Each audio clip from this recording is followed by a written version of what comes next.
asalaamu calaykum waraxmatullaahi wabarakaatuhu.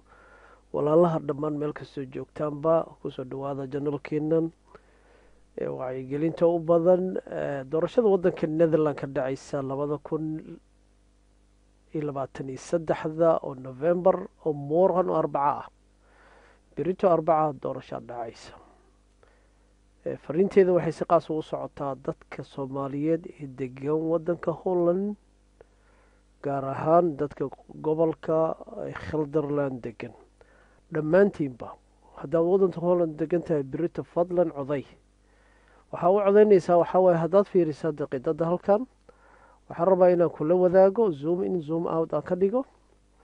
kasoo qaad halkan xisbiga la yiraahdo b f f 2 dhibcood zaa'id ayuu helay. wuxuu ka kormaray ffdeeda xisbigii maaragtay calaamadaha cagaaran markaa fiirisa cagaarka wuxuu tilmaamayaa kor u kaca. iyagii khorolinkiisii waa laga horeeya markaa fiiriso ffd iyo waxaa isku mid ah khorolinks. marka isaga 2 dhibcood oo dheeraad u helay wuu ka sareeyaa calaamada markaa fiirisaan. marka waxaa loo baahan yahay inaad codaysaa. xisbigii b f f muxuu yahay? wilder khilders lagu magacaabo.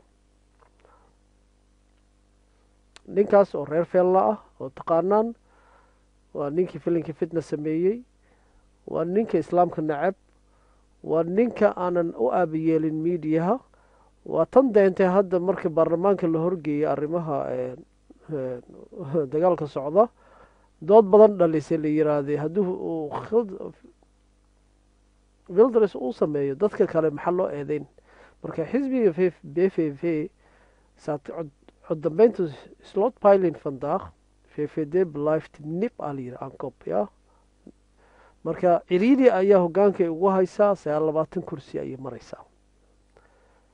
10 ayay kor u kacday ma fahamtay. marka waxaa loo baahan yahay in xoogga laiskugu geeyo. marka waxaan walaalaha ku nool Brabant iyo South Holland iyo dhammaanba aan leeyahay maslaxadda meelaha joogtaan xisbiyada ka shaqeynaya doorto sida South Holland iyo North Holland haddaad joogto xisbiga Denka la doorto. Denka waa mid arrimaha dibadda aada ugu ololeeya runtii oo arrintii Falastiin waa aragteen qadiyadiisa uga hadlay. walaalaha waxaan ku baraarujin inay xisbigaas doortaan. waa iga tala waay. haddii kale intaad hurdaan berito waa doorasho subaxay bilaabanaysaa ilaa fiidkay soconaysaa.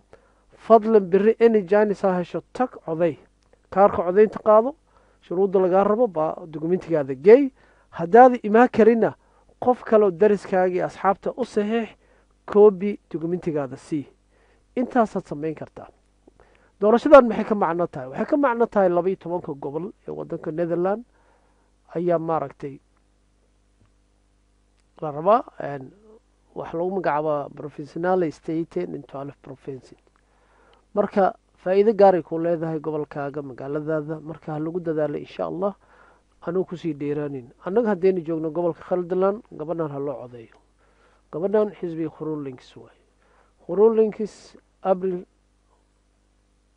Ranishausen lagu magacaabaa. waa khorolinks ay ka tirsan tahay.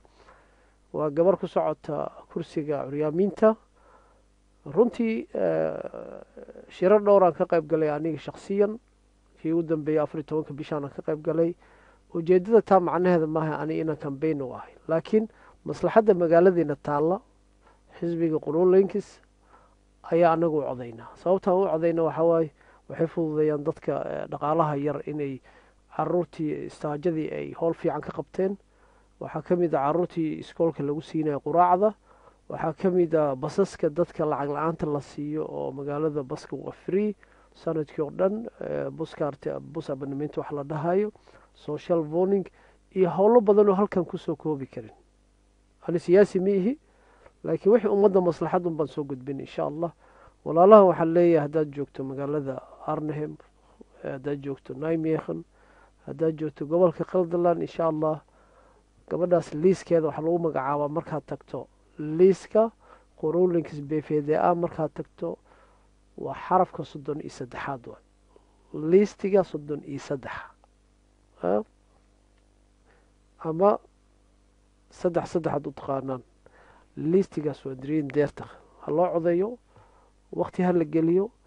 isku daya inaad odaysaan sababtoo xisbiga cunsuriga hadduu meesha qabsado awoodda kuraasta helo waxaad ogaataa waxau doonu samayn qorshihiisa waxay tahay albaabadan iskugu dhufta masaajidda waxaa qorshihiisa yahay in iskoolada islaamiga breshar la saara meelaha qaar hoofduuga laga mamnuuco waa iska taqaanaa ma fahante marka runtan idiin sheegi dagaalkan doorashada laftigeeda dagaala mararka qaar marka waa inaynu codkaaga ku dagaalanto walaalaha dadaal meel kastoo joogtaan intaasaan kusoo gaabin wixii fariin ah mar kastaba commenteska nagula wadaag walaalaha gaala aysan fariintan gaarsiinina gaarsiiya khaasatan hooyooyinka iyo dadka waraaqaha waa lasoo tuuray warqadii doorashada lagu soo tuuray waxaa laga yaabaa inaa already qashin ku ridayba marka warqadaas inaad aruursatood meel dhigatood keedsatee ahayd ood maalinta doorashada ugu tala gasho marka haddii waxa xaqu leedahay adiga aada tegi karin qof kale u saxiix